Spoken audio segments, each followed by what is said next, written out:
the number one most important skill if you want to be successful in kashrus is curiosity. If you're curious, you will be matzliach. Believe it or not, in the meat section, they don't have any tilapia. So he's literally never come across it. It's never been an issue until today. Wow. I wasn't expecting that answer. Lucky you. Welcome to Keeping It Kosher, the podcast where we go behind the scenes of the kosher world. I'm your host, Rabbi Ezra Sarna. Today, we're sitting down in the OU kitchen with Rabbi Chaim Goldberg. He is the OU's resident expert on everything that comes out of the water. And he's traveled to fish factories on 5 different continents to ensure what ends up on your plate is 100% kosher. It's a fascinating conversation. Let's jump right in. Thank you very much for being here. For having me. When I was a year after high school, first year Bes Medrash, a friend of mine had a family connection to a Hasidic Rebbe. And I got invited to share a Shabbos meal with the Rebbe and his family and the close Hasidim. Yeah. And the Rebbe took a bite of his fish at the beginning of the meal, and then he passed the plate around for everyone to take. And when it came to me, I took the plate and I looked at it and then I passed it on. Sure. And the whole family got very excited. And all the Hasidim, they called the plate back. They said, no, you should take a bite of the Rebbe's fish. Yeah. And I said, I didn't know how to say it in Yiddish. I said, I'm sorry, I'm allergic to fish. So I really don't know so much about fish. I'm very excited for this opportunity to learn more. So let me start with I'm assuming the most common question that you get about buying a salmon. Can you really just walk into any store, kosher store, not kosher store, and buy a salmon? So the answer is yes and no, like everything else in the Torah, right? It's like somebody asked once, why did Jews always answer a question with a question? To which I answered, what's wrong with answering a question with a question, right? So can you buy it? The answer is yes, but sometimes no. So I'm going to try to make sense out of that. There's 2 issues that you have to deal with when you're buying kosher fish at a non-kosher establishment. The first is identifying the fish itself to make sure that the fish is a dag tar. And the second is dealing with the secondary issues of what happened with the preparation of that kosher fish in order to make it a finished product. So you'll forgive me for making them separate, but they really are separate, and I'll go through them in order. So the first thing you have to figure out is if this thing actually is a salmon or not. And there's a couple of different things to think about. OU policy is that if a person is able to recognize what a salmon looks like by looking at the flesh, he can even buy it without skin. That's a chiddush because we don't normally say that about fish without skin. If it doesn't have skin, we refer to that as kirvei dogim. It's similar to the innards of fish, which Chazal asered. We normally wouldn't allow that. But red salmon, the red salmon heter, as it's colloquially known, would mean that anything that looks like a salmonid fish, something in the salmon mishpacha, could be purchased if you know what a salmon's supposed to look like. Nowadays, the food industry is so sophisticated and there's dyes and coloring for so many things. Is that not a concern that you can have a fish that looks like salmon, but it was just dyed? In theory, it's possible. So far, we haven't found that to be the case with raw salmon, meaning that looking at the color of the fish would be significant and sufficient for a plain raw salmon. I've had people ask me, well, what about smoked salmon, which has myriad other issues added to it? But one of them to consider is that one of the ways of imparting an artificial dye to it would require adding salt to a water solution and soaking the fish in that. We do know of companies in the past who've done that.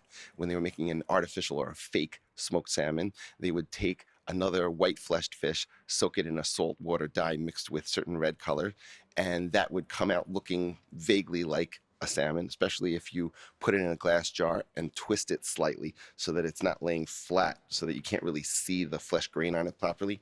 Yeah, we caught a guy doing that in the UK who wanted to get kosher certification. But it is possible, but not on a raw fish, so I'm not really worried about that. Okay, so raw salmon at a store, because you can tell the color, you're allowed to buy it without a hechsher. We would allow skinless red salmon if you know what salmon is supposed to look like in terms of understanding that the fish itself is a dag tar. There are separate issues with the knife, the board, and the gloves. We could talk about that as well. Identifying the fish with salmon, you can walk into a store and buy it and you know that that fish is salmon. Now, correct. I know there are people listening who are thinking, okay, you're talking about this generic store that's not in my community. In my community, I have a Trader Joe's. Can I walk into Trader Joe's and if I see salmon, I know what salmon looks like, I can buy it? Good. So I mentioned earlier that there's two concerns that we're trying to deal with. So the first was identifying the fish itself, And OU policy is willing to say, if you know what a salmon is supposed to look like, you're not going to be fooled with a non-kosher fish that looks like a salmon.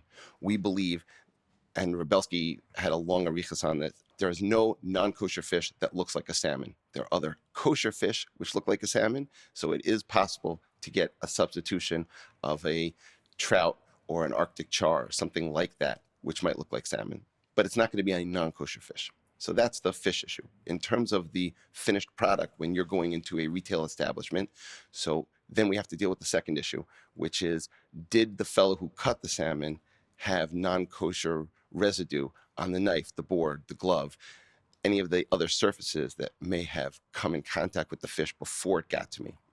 So if you'd be going to a place that cuts fish custom, right? If you go to a local fish store, that's not a kosher fish store, and that fellow, cuts a salmon for you and cuts something else for the next guy, then you have to be worried that the knife, the board, the gloves, things like that could transfer residue from species to species. In a supermarket where they have pre-packaged, vacuum-sealed fish, that's not the problem, because that's packaged in an industrial environment where they're literally cutting thousands and thousands of fish at a time.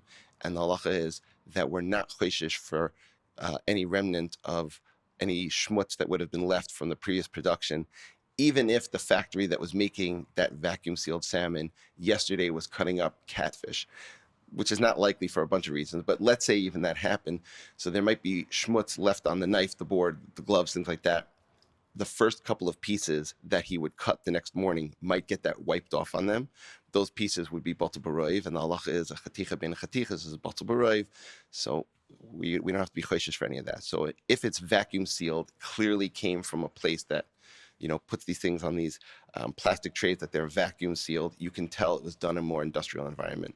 The in-between is when you get the overwrap. You get a foam tray usually, you put the fish down, and then this plastic overlay. It's harder to tell if that was done on site or if it was done at a major commissary. Then you have to do more investigations to figure out if you need to take it home and then clean it up. And we could talk about what the cleanup would look like. Yeah, let's talk about cleaning. So you go to your local supermarket and they have lightly packaged, not the vacuum packed, lightly packaged fish. You take it home, you take the salmon home. How do you make it kosher to serve? Okay, so the first thing you're going to do when you take it home is you're going to turn on the water to not hot. I used to tell people that use the cold water. Then I'd have a guy negotiating with me, well, how cold does it have to be? Can I make it a little bit warm? I said, yeah, you can make it a little bit warm. So how warm could I make it? So the answer is not Yad Saledis. And then people start arguing with me, what number is not Yad Saledis? So I really just don't want to say that. So I just say not hot. And then you do the math on what not hot means to you. Talk it over with your real rabbi. I don't care. But make your water not hot. Take a sharp, non-serrated knife, which in Chazal would be referred to as a sakin she'ena puguma, or just sakin, which kind of tells you what Chazal thought about serrated knives in general, but I digress. You take your sharp, non-serrated knife and you scrape all sides of the fish. So the first thing you did, you take the fish and then you rinse it off in your not hot water. Then you take your sharp, non-serrated knife, scratch all the different sides of the fish, the top side, the sides, the back side, the edges, whatever side may have touched knife, board, or gloves that handled non-kosher residue. You want to scratch that all off. And then you want to rinse everything with the same not hot water. And now you have cleaned off your fish. You've also cleaned off your knife. And when I often give this aids at a presentation, people will start asking me afterwards, but you traced up your sink, as though I hadn't thought of that, right? Obviously, I don't care if the sink is treif. I only care if the fish is kosher, because I'm the fish guy. I'm not the sink guy, So that was the point of using the not hot water. The same way the not hot water didn't transfer flavor into the fish, it also won't transfer time into the sink, the knife, or anything else. So that's why we tell you to use not hot water. Rinse it, scrape it, rinse it, and you're good to go. Cutting with a knife. If they cut octopus and then the next slice they cut your salmon, washing it off and then scraping it with a knife is enough. Washing, scraping, and then rinsing the whole mess off is Garbe Paske. It's in Tzadivav if you don't believe me, and you can look it up yourself, and that's what's brought down. And when you're scraping with your knife, do you have to see pieces of fish come off? Yeah, the idea is not akadei klipa. I've had people ask me this. So I have to take a K'day Natil, I have to take a K'day Klipa. I said, no, this isn't a Yeridea test. This is just trying to be easy.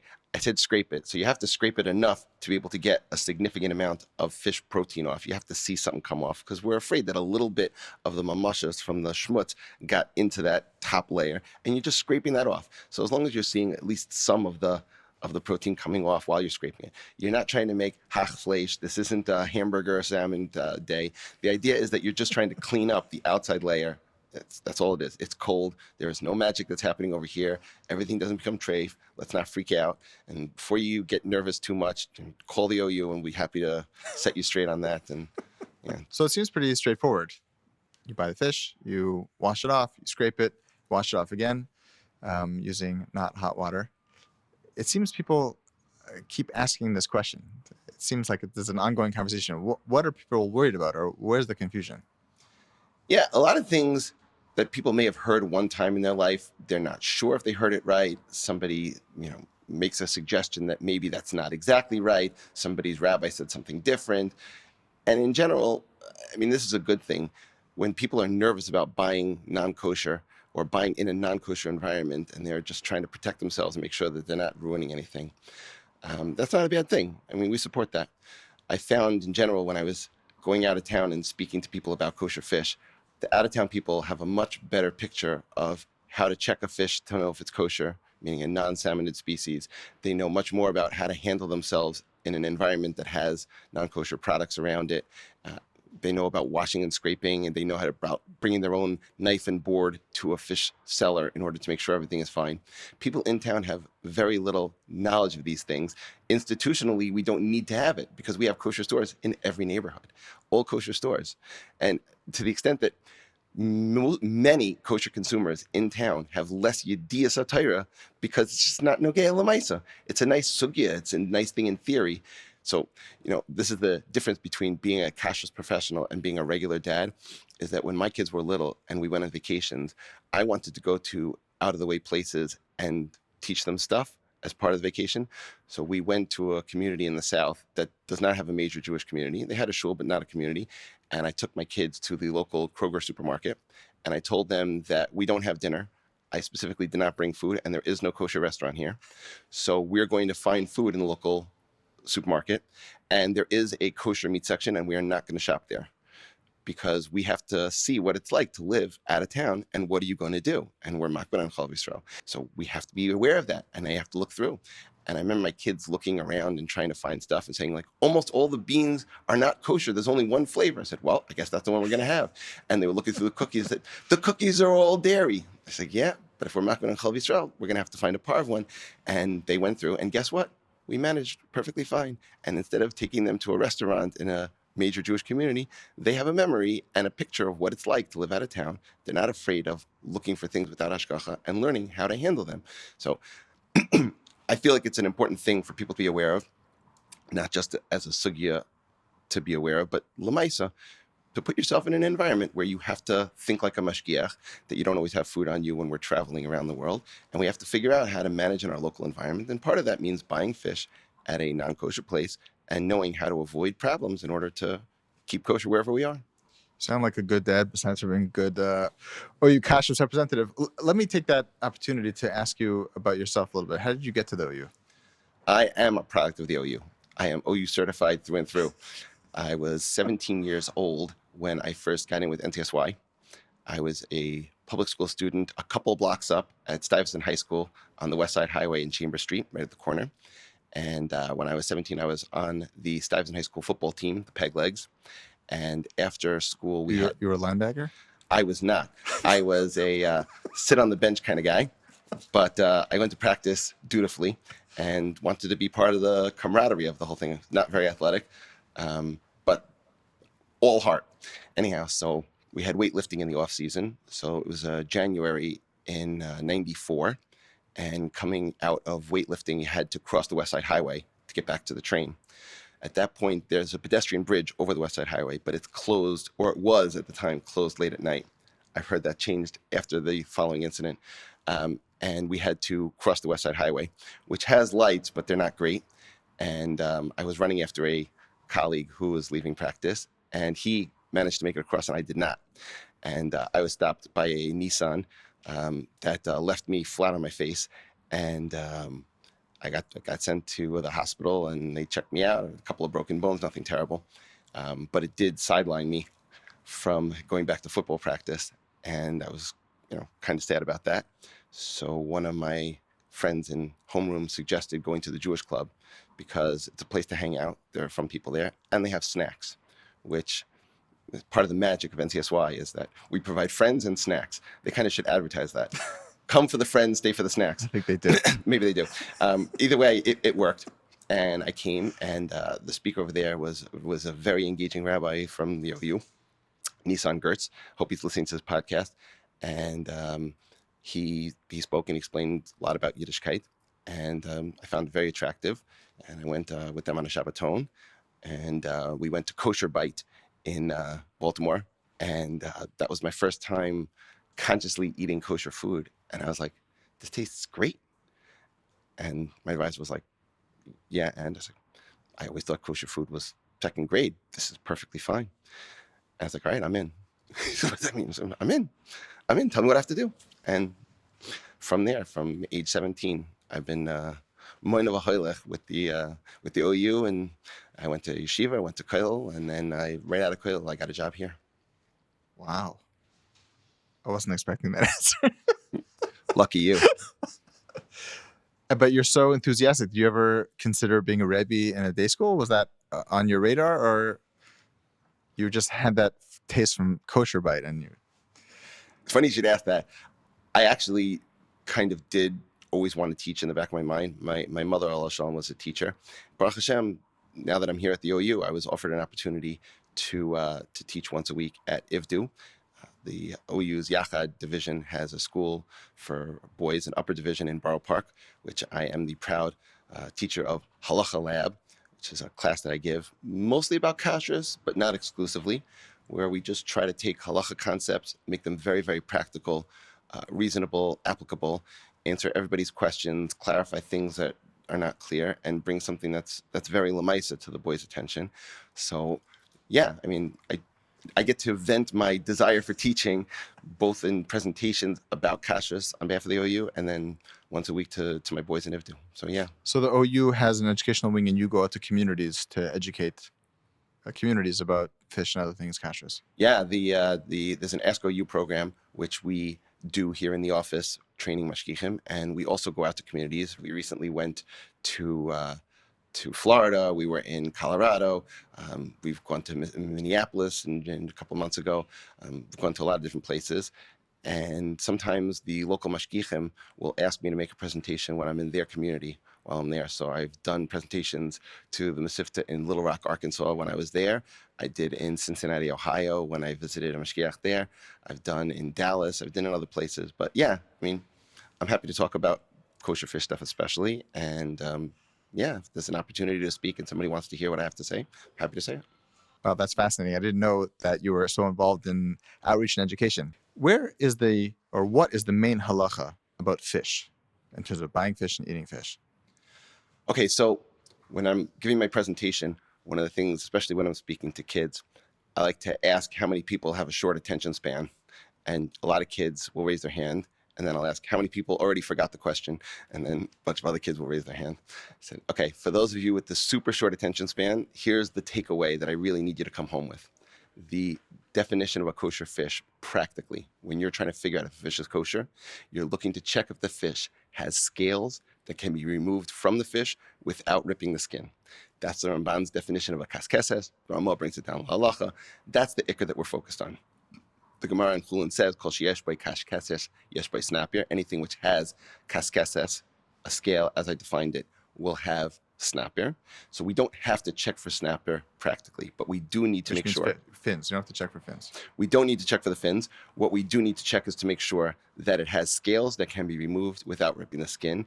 And there are conditions for that, and there are things you have to think about. And what if the scales fall out? What if the scales were scraped off and I didn't see them before they were scraped off? And other ways that we can manage all of those things. But that is the most important thing. And that when you're buying fish, other than salmonid fish, you have to make sure that it's a dog tar before they take the skin off. You cannot rely on buying fish based on the name alone. There's no list that's going to help you. There's no guy behind the counter that assures you that all the Jews buy this or that fish. None of that's going to work. You have to make sure you're dealing with a dog tar before anything else can happen. So, in other words, that's just practical advice, or there's like zero derabanan that you cannot buy fish without skin. Yeah, so if the fish has no skin, that puts it back into the category of kirvei dagim, which Chazal talk about is the guts of the fish, until, I'm going to guess, somewhere around the 1970s or 80s, when refrigeration technology got improved and we started sending fish fillets, meaning skinless fish fillets, outside of regional areas. It wasn't really a thing except for fish guts, which were preserved and treated and other things. That would have been the only fish product you would have seen where you couldn't identify it by looking at the skin. So Chazal definitely forbade anything that was not identifiable, and we understand that to mean that includes fish by looking at the meat and not seeing the skin. It would still be in that category. And how much skin you have to see, we can discuss that as well. But the bottom line is you have to be able to recognize the fish based on the skin, other than the exceptions to the rule, like we mentioned earlier about salmon. I see. So if you go into your local store and you see something labeled tilapia and it looks like tilapia that you always eat, you're not allowed to buy it. You're not allowed to eat it. Yeah, definitely don't buy something called tilapia. It's funny you mentioned that. I had a story many years ago when Scaleless Fish was still working in the office. I had a call from a mashgiach in the middle of nowhere, meaning not Brooklyn, and he called me up and wanted to know what the story was with tilapia, whether it was a kosher fish or not. And before answering him, I asked him, why do you want to know? And he told me that he's the mashgiach at the fish counter at so-and-so supermarket, and they got a delivery of tilapia, and he wants to know if he can include it in the kosher fish section or not. And I said to him, why are you calling me? Why don't you just check the skin and see if you can pull the scales off? And he said, Rabbi, if I could have pulled the scales off the skin, what do I need to talk to you for? This stuff came with no skin on it, so how am I supposed to know? Great question, right? I told him it's usser. And he said, why? Tilapia is treif? I thought it was good. I said, some tilapia is kosher, but skinless tilapia is usser. And I tried to explain to him about kirvei dagim, things like that. And I asked him, Rabbi, you mentioned that you're the mashgiach at a certain supermarket chain. How long have you been mashgiach there? He said, about 30 years. I said, 30 years. I'm curious, why today did you think to call the OU to ask about tilapia? Good question, right? By the way, very important rule in kashrus. The number one most important skill, if you want to be successful in kashrus, is curiosity. If you're curious, you will be matzliach on any level, as a consumer, as a mashgiach, as a supervisor, anything.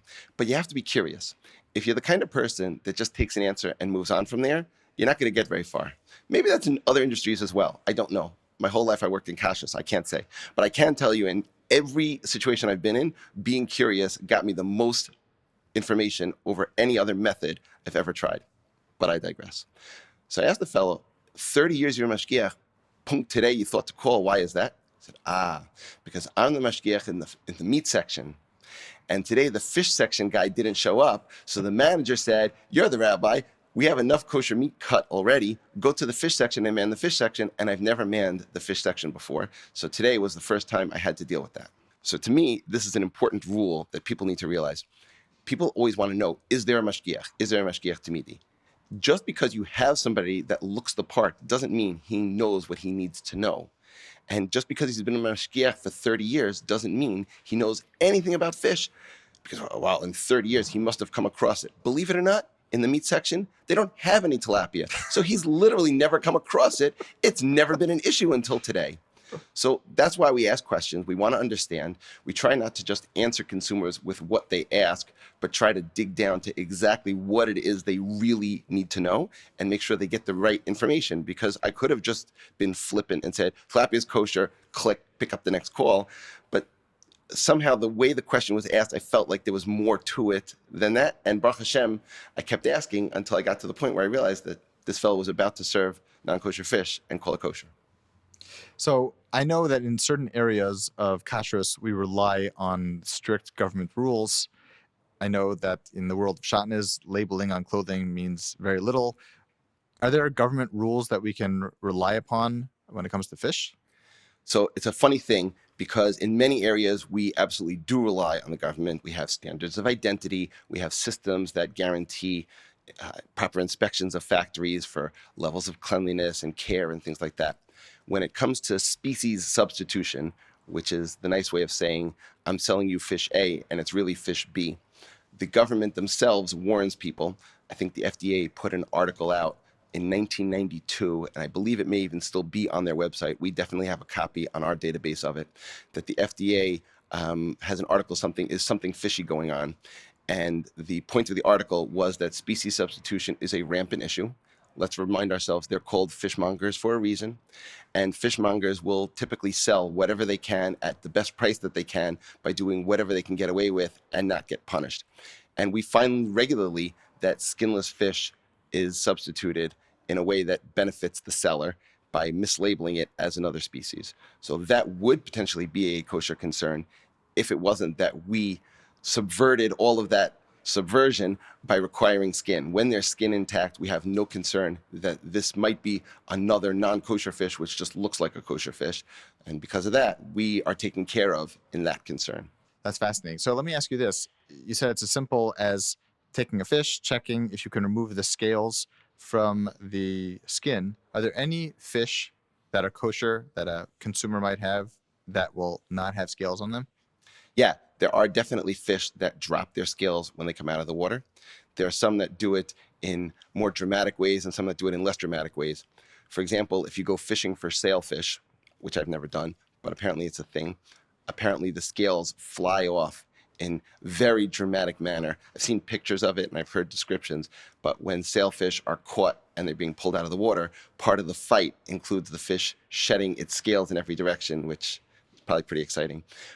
In the more practical way, you're not likely to find sailfish in a supermarket, but you are more likely to find something like a mackerel or a herring, and those are also fish that would potentially drop their scales when they come out of the water. And that creates a problem because the consumer who'd want to buy a herring or a mackerel would have to find a scale on it or recognize the fish using tvias ayin. I have a funny story. The first time that I went out to a herring facility was in Atlantic Canada, in New Brunswick, where they fish off the Bay of Fundy, major supply for herring and sardines. And I was visiting this sardine cannery, and being a rabbi doing a review, I went with the local mashgiach, and I pulled a fish off the line to check it for siman, as we do.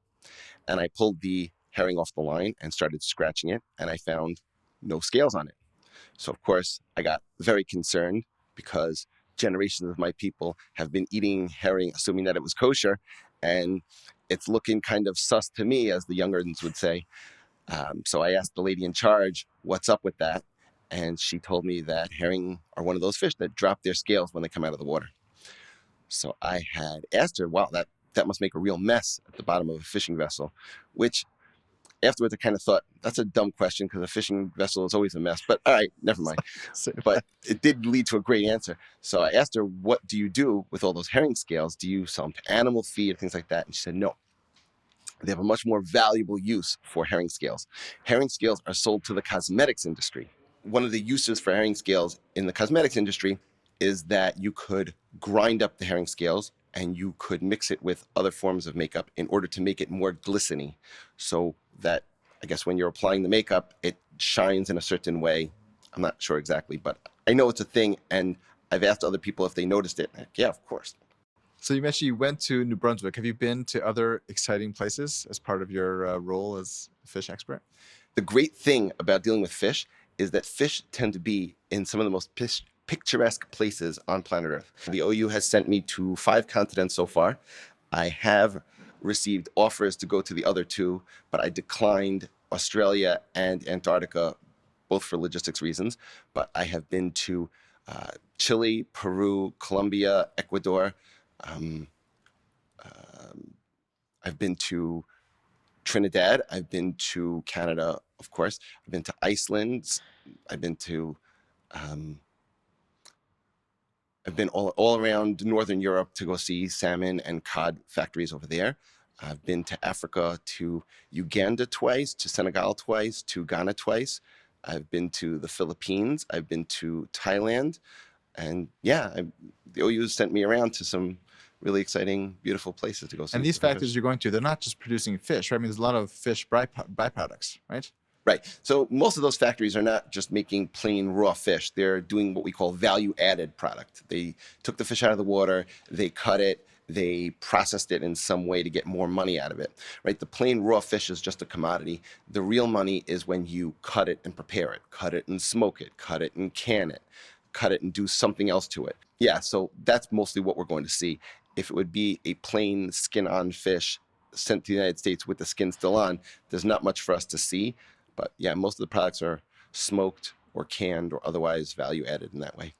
And the products that are made from fish, is the kasha supervision a lot more complicated because they could theoretically have other kinds of fish fall into their large graders that pump out fish oil? Yeah, so depending on what kind of product we're dealing with, we have to consider the various kashrus issues that would come up. One of the things that we have to deal with right at the start is bycatch. Bycatch is what we refer to any non-target species. So if you're fishing for tuna, you very likely may have sharks that are predators trying to eat the tuna that get caught in the process of catching a tuna. The tuna industry has gotten very good at designing nets in a way that gets the shark out long before it gets onto the vessel for various monetary reasons that have nothing to do with kashrus. But things like that do come up. We definitely have seen small sharks in herring facilities. The fishing method is different. They purse seine them, so it's a lot easier to get non-target bycatch. And the first thing we need to do is evaluate how the plant, for monetary reasons, for business reasons, removes the bycatch. So in the case of a herring factory that might be handling herring that are mixed with dogfin shark, they're predators. They're going to be much larger than the target species. So they have manual excluders, they're called. It's pretty cool to watch. They basically dump the whole catch over rollers to size them.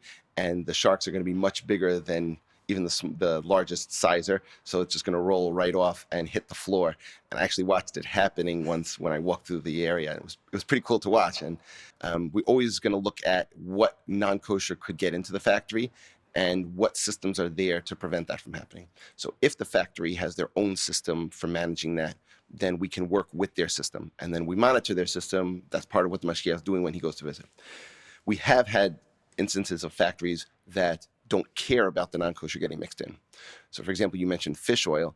A lot of sources of fish oil, some of the most popular sources of fish oil are small fish that are primarily being fished for fish meal. Fish meal is they take some small pelagic fish, grind it up, well, cook it first, grind it up, press the oil off of it, and the majority of what they get is ground up fish protein, which they can now use in animal feed, farmed fish feed, things like that. That's the target of what they're going for, and they don't care what falls into the cooker. So when we realized that, and we had manufacturers trying to make sardine oil or anchovy oil off of that product, we had to require a mashgiach tamidi that they removed 100% of bycatch before it got to a cooker. And yeah, I was looking today through some reports from one of my field representatives who did that run in Peru, and sent me pictures of all the times that they found an octopus or shrimps. So a dive-bombing bird that managed to find its way into the cooker, all of that has to be removed. And since the factory wasn't going to do it for business reasons, we had to require a mashgiach tamidi to watch while that was done. So. And is that what it means that tuna is dolphin-free? No. The controversy about OU tuna often devolves into people quoting untrue facts.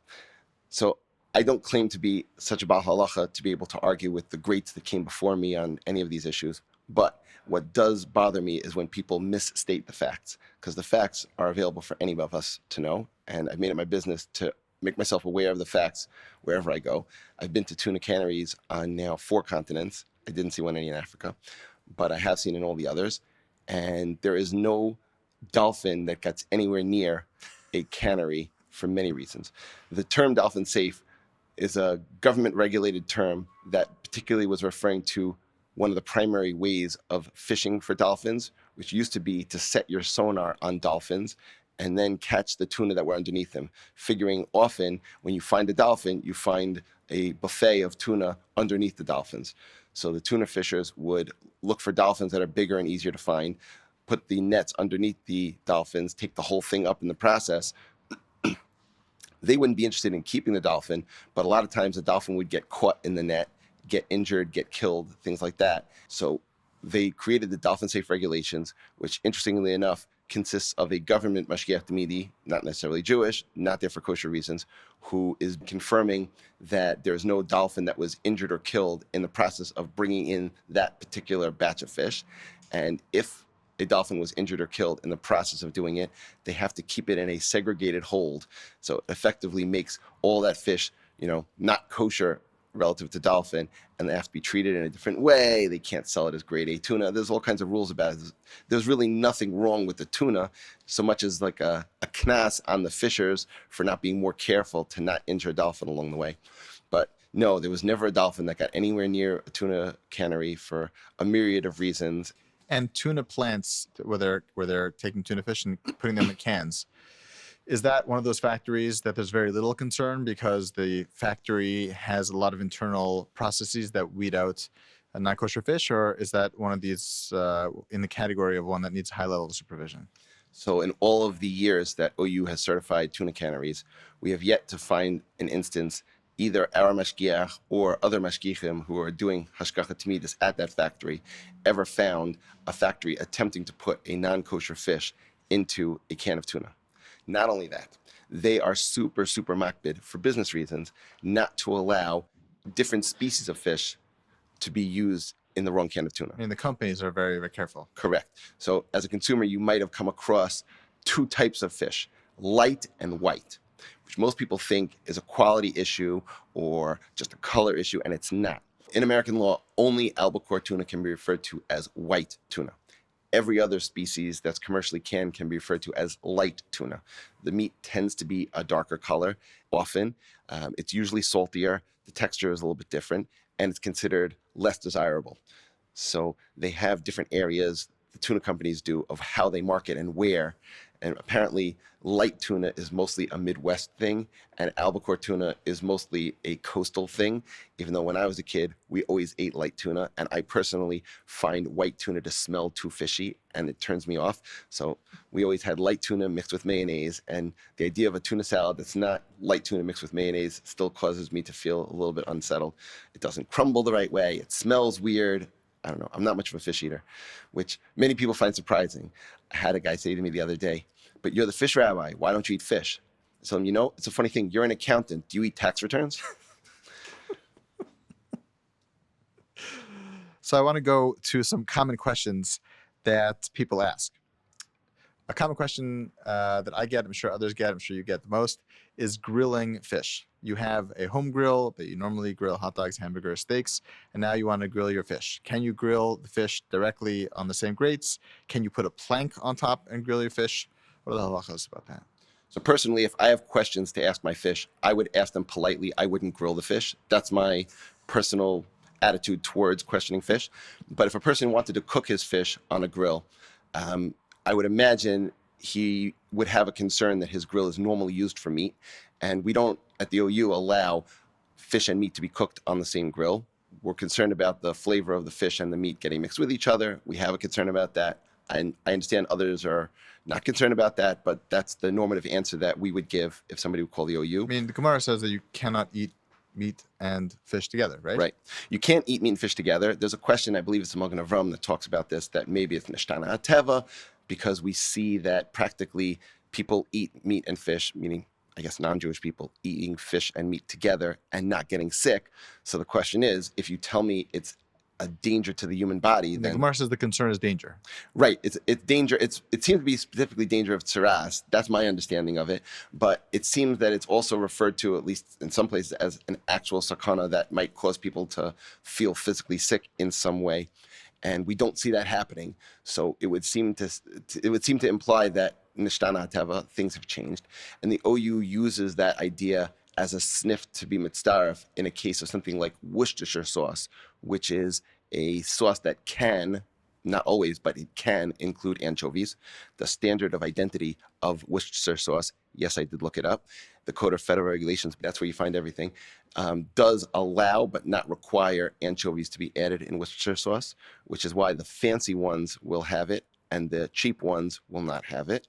And if they put so much anchovy in that it's not balta b'shishim, we require them to write OU fish on it. And if there's less than shishim, we allow them to rely on that bittul so long as they write on the label that there are anchovies in there, so that if somebody isn't comfortable with that, they'll see that there is fish listed in the ingredients and they'll know not to use it on steak or things like that. But in terms of the grill, we would tell you to using a plank is fine. That's taking the fish off of the grill. You might now want to be worried about the fish juice accumulating on the plank. It's kind of flat and it could leak. So you're potentially going to have to deal with that fish plank not being big enough to hold your fish and its juice coming off of it at the same time. So that's a concern that person might have to think about, or just using a disposable grill or something to keep the fish separate from the meat. But yeah, we wouldn't recommend cooking them together for sure. Okay, another common question is you have your fish on Friday night, you have your gefilte fish or your salmon, and now you're ready for the chicken soup. Do you need to do anything between the fish and the chicken soup? Yeah, so even if you're not from the kind of communities that take a shot of alcohol between your fish and your chicken, you definitely do need to do kinuach v'hadacha. Kinuach and hadacha means washing your mouth out with a liquid and with a solid, and the solid can't be plain vegetables, so you want something that's kind of mealy, so a piece of challah is perfect for that, some kind of cracker, something of that nature. So you want a liquid and a solid both to clean out your palate before you transfer over between fish and meat, and that would go both ways. So if you wanted to eat fish and then meat and then go back to fish, you just do it again. So anytime you're going between fish and meat, you want to do a kinuach and hadacha. You want to wash out your mouth with a liquid and with a solid. Some people are makbid on mayim emtsoyim, apparently, washing your hands in between courses. I'm not aware of anyone requiring that la halacha, but in some communities that's the minig, and obviously we welcome that as well if that's what your minig is. And is there any reason not to have fish and meat on the table at the same time? Are you allowed to have them on the table at the same time? So fish and meat on the table at the same time, if they're being served, is a nightmare. You're looking for trouble, and you'll commonly see that happen at a kiddush or something where they put herring on the table and then they put cholent right next to it on the table and the cholent spills on the herring, or somebody drips herring into the cholent, or somebody forgets and uses the same fork that he was using for his gefilte fish or for his herring on the cholent, or vice versa. So in my mind, it's a bad idea. I've been to shuls where they make a point of serving separately. I highly recommend that. In OU caterers, we don't allow them to put meat and fish together at the same time because we're very afraid of mistakes like that happening. And yeah, I mean, it's a good idea to make it clear, at least in some way, put up signs, something to make it clear to people what is fish and what is meat, and you should not be eating them together. Not a good idea. And what about the cup that you're drinking from? You ate fish and then you drink in order to do hadacha. You can continue using that cup for the meal? I hear the question.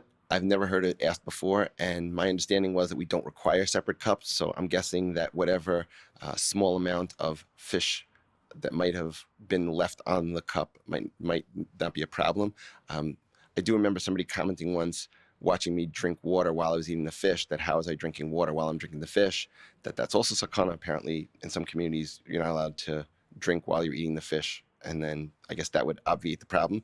But yeah, I've never heard of it being an issue, but They were probably wondering why you were drinking while you were talking. I let my fish do all the talking for me. And I understand there's a difference between Ashkenazim and Sephardim when it comes to eating fish with dairy. There's a lot of differences between Ashkenazim and Sephardim. Fish and dairy is definitely one of them.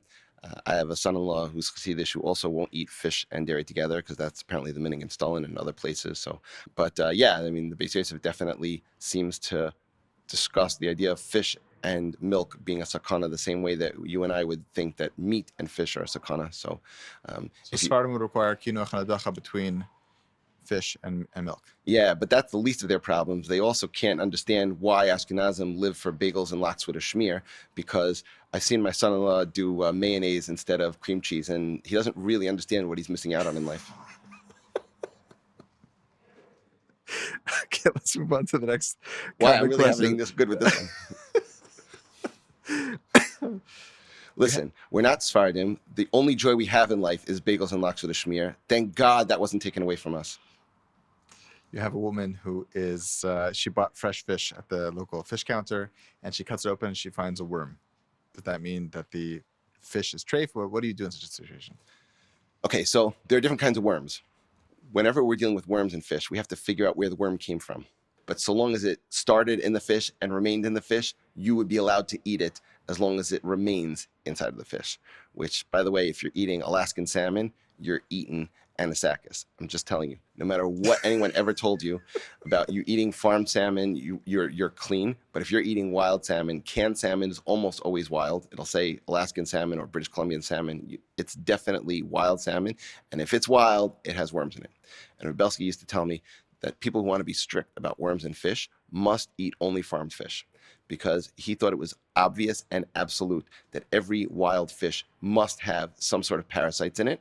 And who knows if those parasites are near le'inayim in a way that the guys who are being strict about worms in fish would think are a problem or not. And many people have that opinion. Others say, we checked, we didn't find, we're not mukhliv to be choshesh. Okay, different ways of looking at it, but I think it's fair to point out, yeah, there can be worms in your fish, even if it's OU certified, and we don't recommend you eat the worm if it's exited the fish. If it's sitting on a plate on its own, don't eat it. Definitely don't eat it. A common question that I get is, what is baby salmon? What is baby salmon? So some people think that baby salmon is just an immature salmon, and I love doing this during a presentation.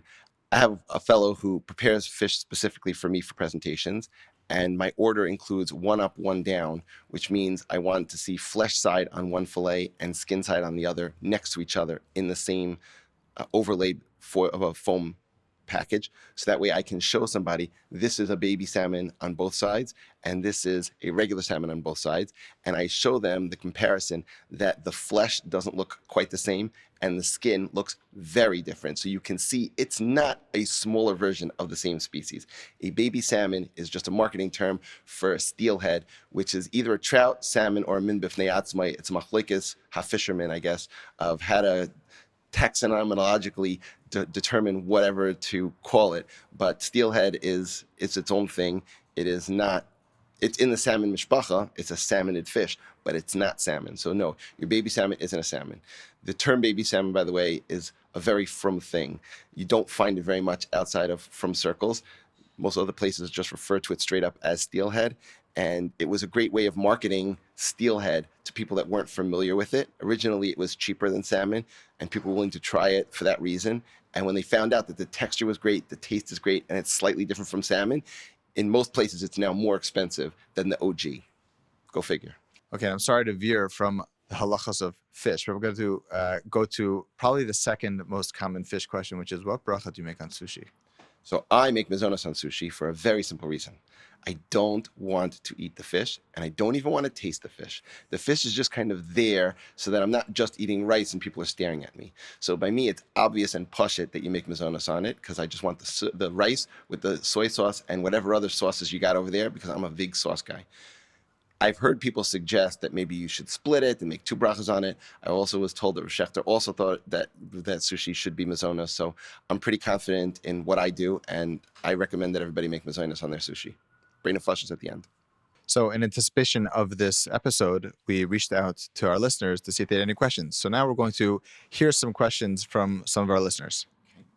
Can we play the first question?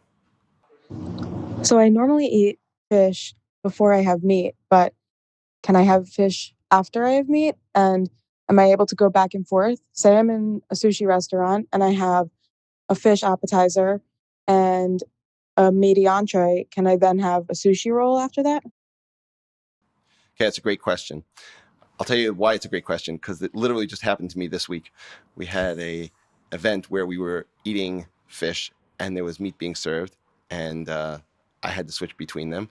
And then I decided I would go back and try some of the sushi, which I wasn't really interested in before, but at the end of the meal, I decided to give it a shot, and I exactly had to go through this. So it's one of the gedarim of a good question is it literally happened to me.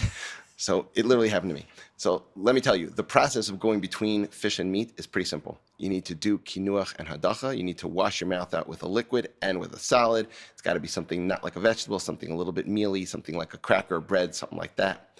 You want to put those both through your mouth. That's the same going from fish to meat or from meat to fish. There's no waiting period. People get confused about that because they know about meat after dairy. So there's no problem. You can go straight from one to the other. Just wash out your mouth with a liquid and a solid, and then you can switch back and forth in any direction as many times as you want.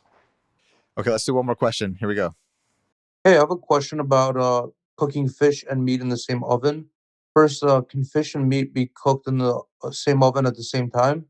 And does it matter if one is above the other? And are there any concerns about dripping or shared steam affecting the kashrus of the meat or the fish? It's a great question.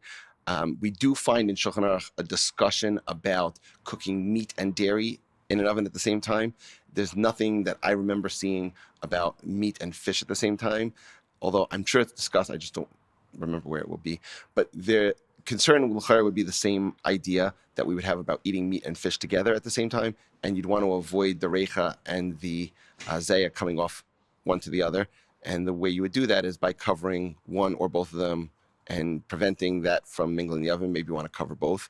And in terms of dripping, yeah, you definitely want to prevent dripping from one to the other. So either cook them offset, one to the left, one to the right kind of thing, or maybe put one or both on a cookie sheet so that way they can't drip from one into the other. That was an incredibly illuminating conversation. A huge thank you to Rabbi Goldberg for taking the time to join us today. Thank you for tuning in to Keeping It Kosher. If you enjoyed this episode, please rate, review, and subscribe. We'll see you next time as we continue to uncover the stories behind the symbol.